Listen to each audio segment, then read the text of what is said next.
Alhamdulillah nahmaduhu wa nasta'inuhu wa nastaghfiruhu wa nu'minu bihi wa natawakkalu alayhi wa na'udzu billahi min shururi anfusina wa min sayyiati a'malina man yahdihillahu fala mudilla lahu wa man yudlilhu fala ونشهد أن لا إله إلا الله وحده لا شريك له ونشهد أن سيدنا ونبينا ومولانا محمدا عبده ورسوله صلى الله تعالى عليه وعلى وبارك وسلم أما بعد فأعوذ بالله من الشيطان الرجيم بسم الله الرحمن الرحيم وإذا سألك عبادي عني فإني قريب أجيب دعوة الداعي إذا دعان أجيب دعوة الداعي إذا دعان فليستجيبوا لي وليؤمنوا بي لعلهم يرشدون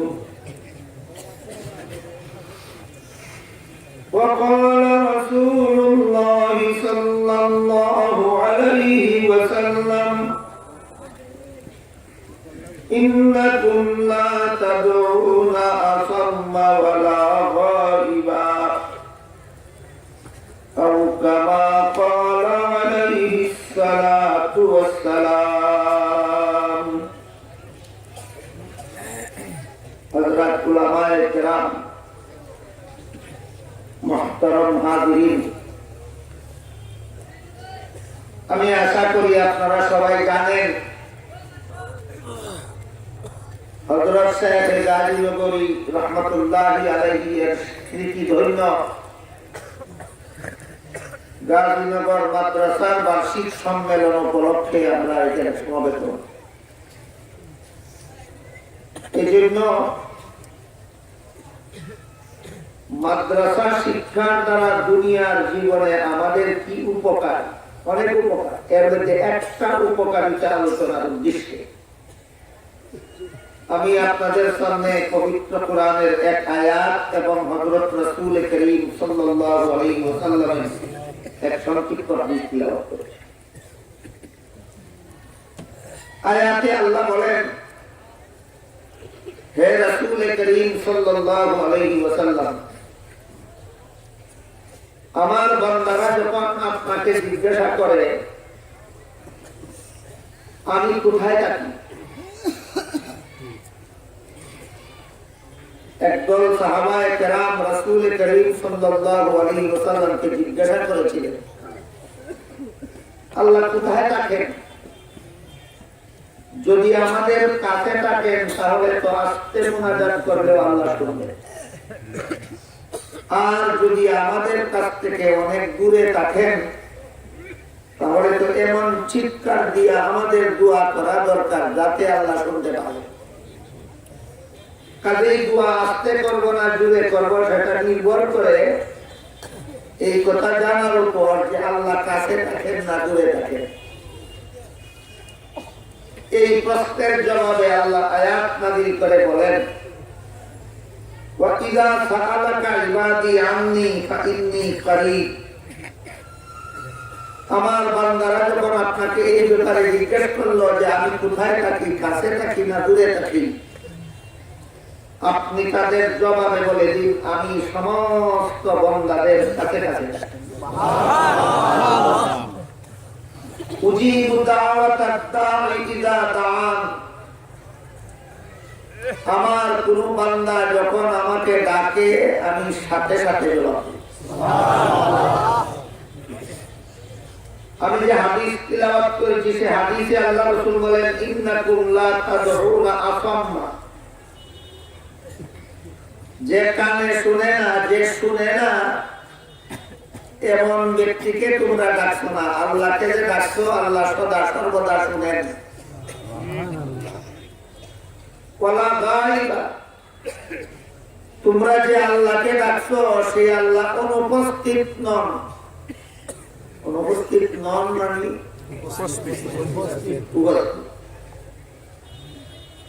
আল্লাহ নিজেও কোরআনের এক আয়াতে বলেন ওয়ামা কুন্না গায়িবিন, আমি অনুপস্থিত নই।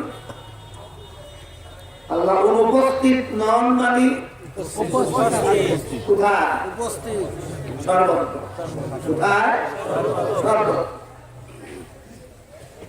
এই একই যাদের অন্তরে থাকে আল্লাহ সব কানে আছেন, সব কিছু জানেন, সব কিছু দেখেন, সব কিছু শুনেন। এই ব্যক্তি কোনদিন দুনিয়ার জীবনে অসৎ কাজে লিপ্ত হওয়ার সাহস করতে পারে না। কাজেই এই শিক্ষাগুলি একমাত্র মাদ্রাসায় দেওয়া। মাদ্রাসায় একমাত্র মাদ্রাসায় শিক্ষা দেওয়া হয় যে আল্লাহ সদা সর্বদা আমাদের সাথে সাথে আছেন। আল্লাহ আমাদের সকল কার্যকলাপ দেখেন। আল্লাহ আমাদের সর্বাবস্থা জানেন। আল্লাহ আমাদের সব কিছু দেখেন। আল্লাহ আমাদের সকল কথা শুনেন। যে আল্লাহ আমাকে দেখতেছেন, আমার সব কিছু জানতেছেন, আমার সব কথা শুনতেছেন, এই আল্লাহর সামনে আল্লাহ দেখতেছেন এই অবস্থায়, আল্লাহ শুনতেছেন এই অবস্থায়, কোন সাহসে আমি অসৎ কাজ করব? কাজেই সকল প্রকার অসৎ কাজ থেকে দুনিয়ার জীবনে বিরত থাকার জন্য মাদ্রাসা শিক্ষার বিকল্প নয়। আপনারা কি বিশ্বাস করেন আল্লাহ সবখানে আছেন? আল্লাহ কি কোরআনে বলেছেন? রাসূল কি হাদিসে বলেছেন? কিন্তু আমাদের বর্তমান সমাজে নয়া ফিতনা একটা আসছে। উলামায়ে কেরামের দায়িত্বই বাতিলের বন্যা যখন আসতে থাকে দূরে থাকতেই সাধারণ মুসলমানকে সতর্ক করে দেওয়া। বন্যায় আক্রান্ত হয়ে গেলে সতর্ক করলেও সতর্ক হওয়া সহজ। বর্তমান বাংলাদেশের সচেতন উলামায়ে কেরাম দেখতেছেন নয়া আরেকটা ফিতনা বাংলাদেশে আসতেছে। সেটা হলো লামাযহাবী ফিতনা। এরা চরমপন্থী লামাযহাবী। এরা বলে আল্লাহ আসমানের উপরে আছেন, নিচে নাই। আপনারা মনে করেন আল্লাহ আসমানের উপরে আছেন, নিচে নাই। আবার কোরআনের আয়াত দিয়া দলিল দেয়, রাসূলের হাদিস দিয়া দলিল দেয়। তার আকীদা বিশ্বাসে আর আমাদের অর্থাৎ আহলে সুন্নাত ওয়াল জামাতের আকীদা বিশ্বাসের পার্থক্যটা বোঝার জন্য আপনারা গভীরভাবে লক্ষ্য করা দরকার। আমরা কি বলি আল্লাহ কোথাও নাই? সবখানে আছে। সবখানে থাকলে তো জমিনেও আছে, আসমানেও আছে, আরশেও আছেন, পাতালেও আছে। কিন্তু তারা বলে শুধু আসমানের উপরে আছেন, নিচে নাই। দলিল দেয় ওই আয়াত দিয়া যে আয়াতে আল্লাহ আসমানের উপরে আছেন বলা হয়েছে। দলিল দেয় সেই আয়াত দ্বারা যে আয়াতে আল্লাহ আরশে আছেন বলা হয়েছে। দলিল দেয় সেই হাদিসের দ্বারা যে হাদিসে এক বান্দি ইশারা করে বলেছিল আল্লাহ আসমানে আছেন। সুবহানাল্লাহ। আমরা কি না করি আল্লাহ আসমানে আছেন? না করি। আমরাও তো বলি আল্লাহ আসমানে আছেন, আমরাও তো বলি আল্লাহ আরশে আছেন। জমিনে নাই কথা তোমরা বাইরে বলো। আমি কয়েকটা আয়াত আপনাদের শোনাই। এক আয়াতে আল্লাহ পাক রব্বুল আলামিন বলেন ওয়া হুয়া মাআকুম আইনা মা কুনতুম, তোমাদের যে যখন যে যেখানেই থাকো তিনি তার সাথে তখন সেখানেই থাকেন।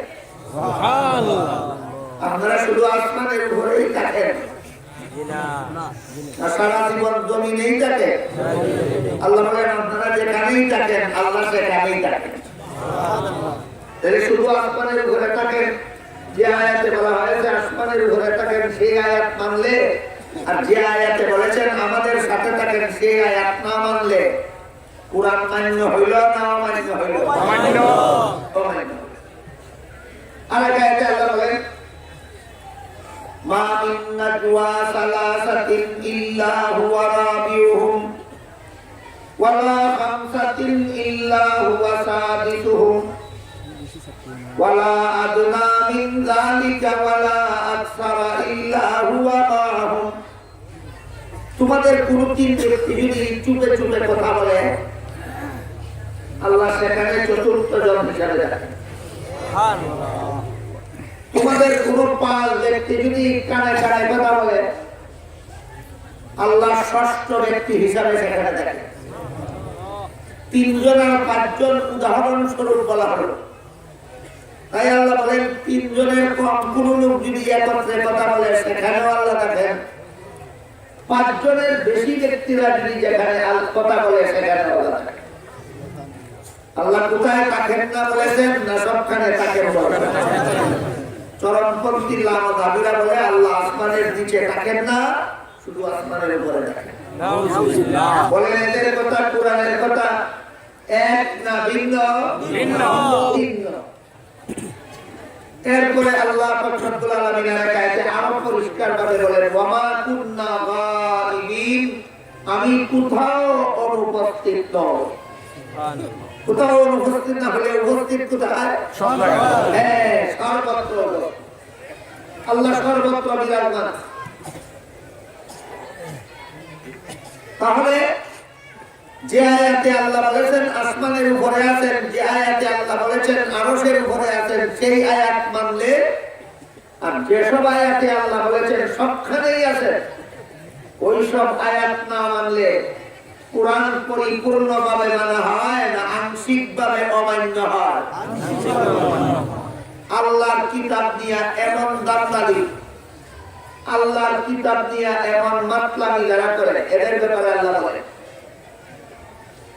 আফাতুমিনুনা বিবাদিল কিতাবি ওয়া তাকফুরুনা বিবাদিন ফামা জাযাউ মান ইয়াফআলু যালিকা মিনকুম ইল্লা খিzyun ফিল হায়াতিদ দুনিয়া ওয়া ইয়াওমাল কিয়ামাতি ইউরাদ্দুনা ইলা আশাদ্দিল আযাব ওয়া মাল্লাহু বিগাফিলিন আম্মা তা'মালুন। তোমরা কি আল্লাহর কিতাবে এক অংশ মানবে আর এক অংশ মানবে না? যেমন ইসরাঈলীরা আল্লাহর কিতাব নিয়ে করবে, আল্লাহ এদের ব্যাপারে বলেন এদেরকে আমি আল্লাহ দুইটা শাস্তি দেব, একটা দুনিয়ার জীবনের লাঞ্ছনা আর একটা জাহান্নামের ভয়ঙ্কর।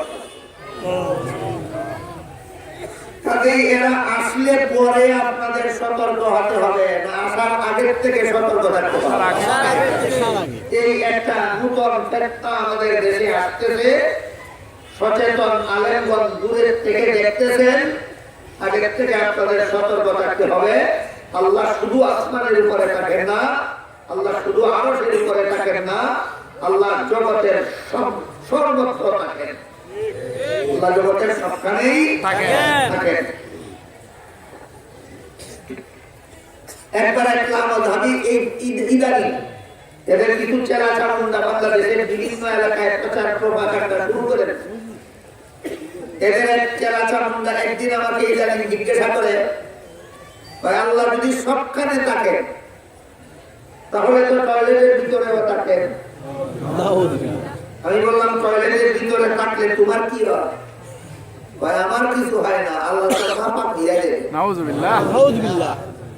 আল্লাহর নামাজ থেকে বাঁচানোর লাগি টয়লেটের বাইরে রাখতে চায়। আমি আপনাদের জিজ্ঞাসা করি টয়লেটের ভিতরে বাতির আলো থাকে, থাকে টয়লেটের ভিতরে বাতির আলো থাকে থাকে নামা হয়ে যায় না বাতি আল্লাহ সৃষ্টি জিনিস এটা থাকলে যদি না হয় না স্রষ্টা থাকলে না হয়ে যাবে তাহলে কোন বুদ্ধে বুদ্ধি দিছে আমি জিজ্ঞাসা করি আপনাদের শরীরের ভিতরে জটিল কোন রোগ হইলে এক্সরে করেন কিনা এক্সরে মেশিনের আলো আপনার শরীরের এই পাশ থেকে ওই পাশ পর্যন্ত যায় কিনা পেটের ভিতরে আলো আবদ্ধ থাকে না বাহির হয়ে যায় পেটের ভিতরে নামা থাকে কিনা এক্সরে মেশিনের আলো পেটের ভিতরে নামাজের কারণে নামা হয়ে যায় গন্ড মুখে গেলে এইটুকুও বুঝে না যে পাক নামাজ জায়গায় গেলে নামা হয়ে যায় যার শরীর আছে সে যে পদার্থ সে যার শরীর নাই যে পদার্থ নয় সে নামাজ জায়গায় থাকলেও নামাজ দেয় চিন্তা করে দেখেন এখন ওই যদি আমাদের সাথে এমন শয়তানি প্রশ্ন শুরু করে আসলে পরে আপনাদের সাথে কিনা করবে আসার পরে সতর্ক হওয়া দরকার না আগে থেকেই সতর্ক আমাদের দেশের জনসাধারণ মুসলমানের সরল সোজা ঈমান এরা সহজ সরল ভাবেই বুঝেন যে আমরা অত চিকন কথা বুঝি না নামাজ জায়গায় থাকলে কি না ভাব হয় আর কি না ভাব না হয় আমরা সুধা বুঝি আল্লাহ সর্বত্র বিরাজমান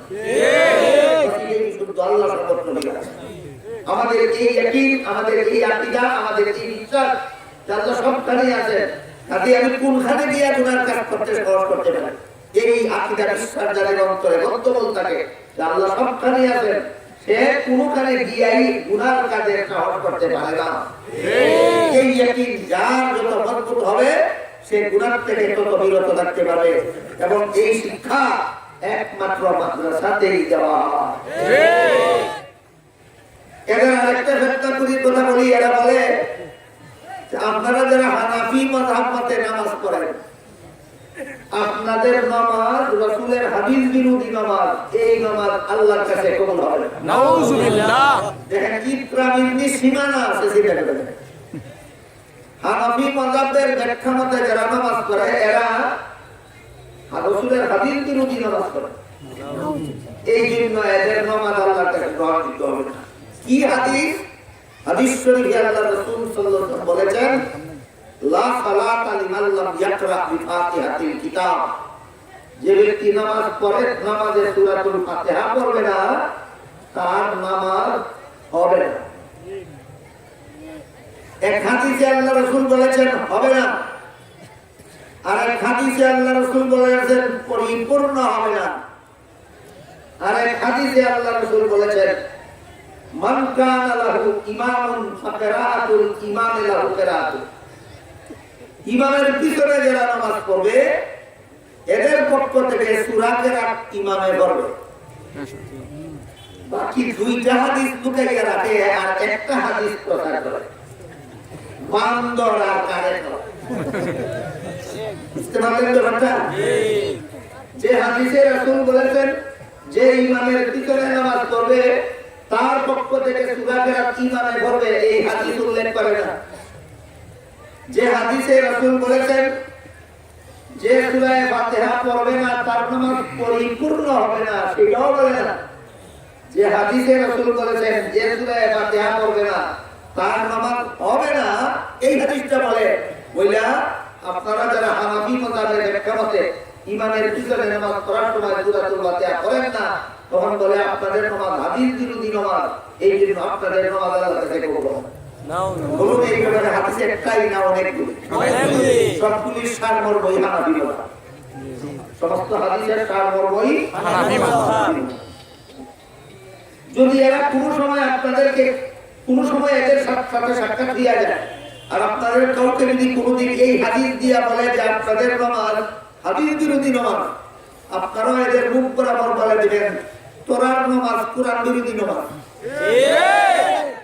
আমাদের নামাজ কোরআন বিরোধী নামাজ কিভাবে নামাজের ভিতরে কোরআন পড়ার ব্যাপারে আল্লাহ আয়াত নাযিল করে বলেন ইযা কুরিআল কুরআন ফাসতামিউ লাহু ওয়া আনসিতু লাআল্লাকুম তুরহামুন নামাজে যখন কোরআন পড়া হয় এবারে ইমাম বিভিন্ন হাদিসের দ্বারা প্রমাণিত নামাজের ভিতরে জামাতের নামাজে কোরআন পড়ে ইমাম নামাজের ভিতরে যখন কোরআন পড়া হয় অর্থাৎ ইমাম যখন কোরআন পড়েন তখন ফাস্তামিউ লাহু, তোমরা মনোযোগ দিয়ে শোনো। এখানে তোমরা মানে ইমাম সাহেব না, মুক্তাদি। তোমরা মানে মুক্তাদিরা, তোমরা মনোযোগ দিয়ে শোনো। ওয়া আনসিতু, এবং চুপ থাকো। বলুন, ইমাম যখন নামাজে কোরআন পড়ে তখন আল্লাহ কোরআনে কি বলেছেন? মুক্তাদিরা কি করবে? মনোযোগ দিয়ে শুনবে আর চুপ থাকবে। চুপ থাকবে। এই যে একদমেরা চুপ থাকে না, ইমামেও ঘটতে থাকে, এরাও ঘটতে থাকে। কি বিরোধী নামাজ? কোরআন বিরোধী। সুতরাং আপনাদেরকে যদি কোনদিন বলে আপনারা হাদিস বিরোধী নামাজ করেন, মুখ বরাবর বলে দিবেন তোমরা কোরআন বিরোধী নামাজ করো। তাহলে তোমাদের নামাজ কোরআন বিরোধী নয় প্রমাণ করার জন্য যে যত দলে দিবা তোমরা আমাদের নামাজ হাদিস বিরোধী নয়, এই দাবির পক্ষে অন্তত দলিল আছে আমাদের কাছে। এই দলিল বুঝতে হলে আমরা যারা হাদিস পড়ছি না, কোরআন পড়ছি না, আমাদের কাছে আসবার সাবধান। আমাদের যারা হাদিস কোরআন পড়ছেন পড়ার ওনাদের কাছে দেখা যাবে, তাই একটু পারবেন না। এরা আরেকটা ফেতনাবাজি করে, সেটা হলো ইমাম যখন সূরাতুল ফাতিহা পড়ে সারেন আমিন জুড়ে কয়। মাগরিবের নামাজ, এশার নামাজ, ফজরের নামাজে ইমাম যখন সূরাতুল ফাতিহা পড়ে সারেন তখন আমিন জুড়ে কয়। আপনারা আমিন বলেন তো? ঠিক আমিন বলা সুন্নাত। ইমাম সূরাতুল ফাতিহা পড়ে শেষ করলে বলে মুক্তাদিদের জন্য আমিন বলা সুন্নাত। কিন্তু হাদিসে জুড়ে বলার কথাও আছে, আস্তে বলার কথাও আছে। জুড়ে বললে তো আস্তে বলা হলো না, আস্তে বললে তো জুড়ে বলা হলো না। কাজে দুটো হাদিস মানবা কিভাবে? দুটো হাদিস মানার উপায় কি? মাযহাব না মানা পর্যন্ত হাদিস মানার উপায় নাই। এই জন্য জুড়ে বলার হাদিস, আস্তে বলার হাদিসের ব্যাপারে ইমাম আবু হানিফা রাহমাতুল্লাহি আলাইহি হানাফি মাযহাবে উভয় হাদিস মানার ব্যাখ্যা হলো জুড়ে আমিন বলার হাদিসটা হলো জায়েজ আছে বুঝাইবার জন্য, আস্তে বলার হাদিসটা হলো সওয়াব আছে বুঝাইবার জন্য। দুটো হাদিস ওই মানা হইল কিনা? হইল। জুড়ে বলার হাদিস, জুড়ে আমিন বলার হাদিস কি বুঝাইবার জন্য? জায়েজ আছে বুঝাইবার জন্য। আস্তে আমিন বলার হাদিস বুঝাইবার জন্য সওয়াব আছে। দুটো হাদিস আমল হইল কিনা? এবার বলুন, একটা কাজ একভাবে করলে জায়েজ আছে আর একভাবে করলে সওয়াব আছে, তাহলে কোনভাবে করা উত্তম? সওয়াব। এখানে তোমরা সওয়াব আছে পদ্ধতি থেকে জায়েজ আছে পদ্ধতি অবলম্বন করলে হবে না। তাই আরেকটা কথা বলি, বউ তালাক দেওয়া জায়েজ আছে, বউ লইয়া জীবন যাপন করা সওয়াব আছে। দুটো কথাই আছে। বউ তালাক দেওয়া জায়েজ আছে, বউ লইয়া জীবন কাটানি সওয়াব আছে। সওয়াব আছে বলতে যদি জায়েজ আছে সব তোমরা লইয়া থাকে, বউ তালাক দিয়া করো মসজিদে নামাজ আইও। এখানে আইয়া সওয়াব আছে বাদ দিয়া জায়েজ আছে, কই অপর দিয়া আছে দিয়া সওয়াব আছে বাদ দিয়া জায়েজ আছে। কথা বুঝলেন কি না? দেখো আপনারা কোনটা করবেন? জায়েজ আছে এটা করবেন না সওয়াব আছে? মানে দিয়া বউ তালাক দেওয়া জায়েজ আছে যদি দিয়া দিবে না, বউ দিয়া জীবন কাটালে সওয়াব আছে এটাই করবেন। মসজিদ আইয়া দুইটা আমিন বলা জায়েজ আছে এই জন্য এটা করবেন, আস্তে আমিন বলা সওয়াব আছে এই জন্য এটাই করবেন। এইটার নাম হলো হানাফি মাযহাব। কথা পরিষ্কার হলো কিনা? আরো অনেক কথা, একদিন সব কথা বলা যায় না। আমি বলুন কি কথা বললাম, আমার মূল আলোচনা হলো যে মাদ্রাসা শিক্ষার দ্বারা দুনিয়াতে উপকার কি? একমাত্র মাদ্রাসায় শিক্ষা দেওয়া হয়। আল্লাহ সদা সর্বদা আমাদের সাথে আছেন, আমাদেরকে দেখতেছেন, আমাদের সবকিছু জানেন, আমাদের সব কথা শুনেন, সর্বাবস্থা দেখেন। এই ইয়াকিন যার অন্তরে যত মজবুত হবে সে দুনিয়াতে তত বেশি গুনাহ থেকে দূরে থাকতে পারবে, অসৎ কর্ম থেকে দূরে থাকতে পারবে। সুতরাং সৎ নাগরিক রূপে মানুষকে গড়ে তোলার জন্য মাদ্রাসা শিক্ষার বিকল্প নয়। আল্লাহ আপনাদের আমাদেরকে মাদ্রাসা শিক্ষার সাথে জড়িয়ে থেকে দুনিয়াতে সৎ এবং আখিরাতে নাজাতের পথ অবলম্বন করার তৌফিক দান করুন। সবাই বলুন আমিন। সুবহান রাব্বিকা রাব্বিল ইজ্জাতি আম্মা ইয়াসিফুন ওয়া সালামুন আলাল মুরসালিন আলহামদুলিল্লাহি রাব্বিল আলামিন। ফাতিহা লিখানো বোয়ার কথা নাই, আমি গুনাহগারের উপাত্তায় বই থাকছুন। দোয়া করি আল্লাহ আপনারা দুনিয়া আখিরাতে যেটা দুকা।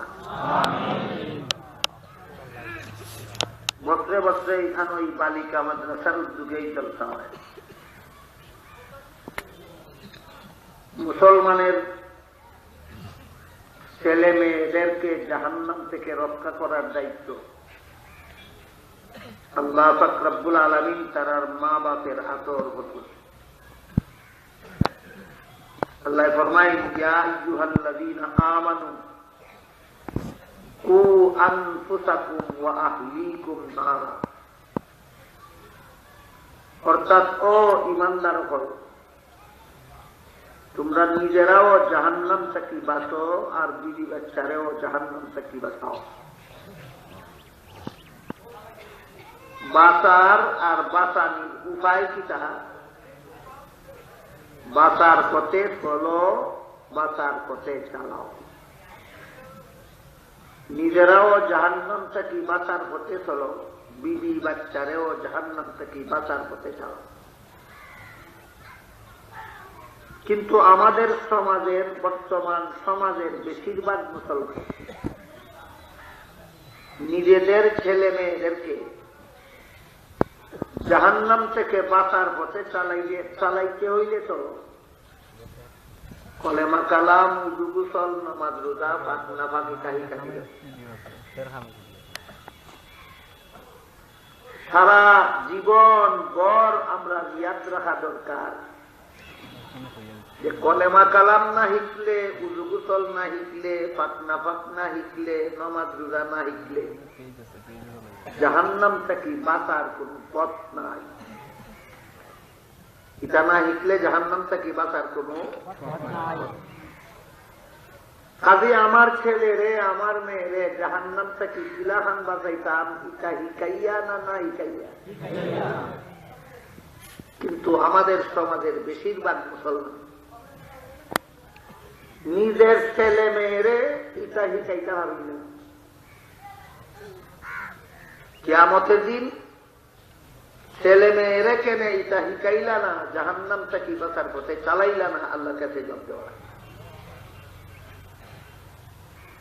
মা বাপে শুধু নিজের জান বাঁচানির জবাব দিলে হইত না, সন্তান বাঁচাইছো নি না বাঁচাইছো না জবাব দেওয়া। আমাদের সমাজের বেশিরভাগ মা বাপের ছেলে মেয়েরে এটা হিকাইতে পারেন না, আমার জানা মতো দুই কারণ। এক নম্বর, অনেক মা বাপ কিরকম আছেন যারা নিজেরা ওই সহি শুদ্ধ কলেমা কালাম জানেন না, পাক নামাজ জানেন না, নামাজ পড়তে জানেন না। যে বেটায় যে বেটিয়ে নিজে ওই জানে না, এরা তার ছেলে মেয়েরে কিতা হিগাইব?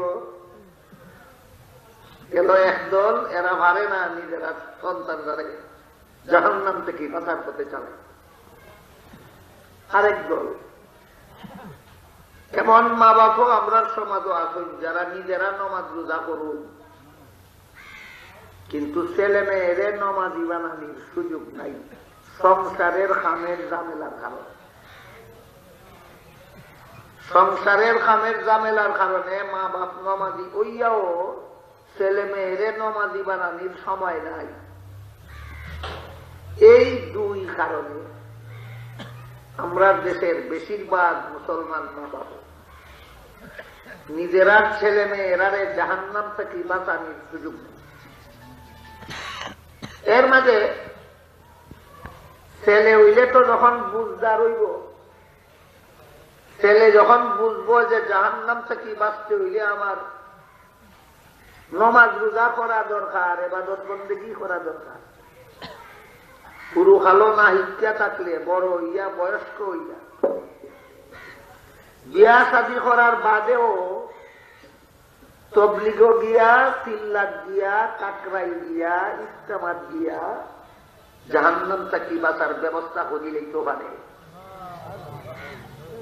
কিন্তু যে সমস্ত মেয়েরারে মা বাপে হুরু খালা নমাজি বানাইল না,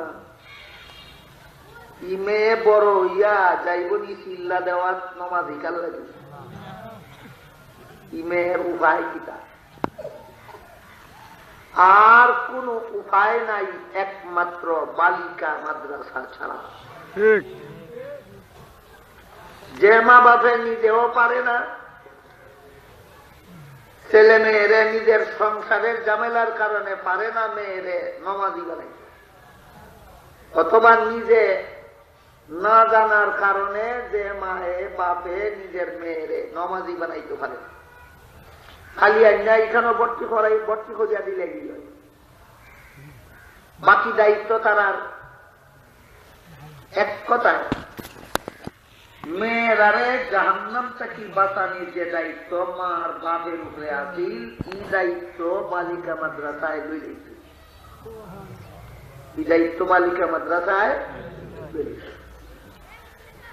এখন শুধু আমরার খাম বাকি দিতে, আমরা মেয়েরারে এখানে নিয়ে ভর্তি করে ওখানে যদি করি না, আর আল্লাহর কাছে নাজাতের কোন উপায় থাকবে না, পথ থাকবে। আল্লাহ আপনারারে আমরারে নিজেরারেও জাহান্নাম থেকে বাঁচার, নিজেরার কলিজার টুকরা ছেলে মেয়েরারে জাহান্নাম থেকে বাঁচার তৌফিক দেউকা সবাই হোকা আমিন। সুবহান রাব্বিকা রাব্বিল ইজ্জাতি আম্মা ইয়াসিফুন ওয়া সালামুন আলাল মুরসালিন ওয়ালহামদুলিল্লাহি রাব্বিল আলামিন।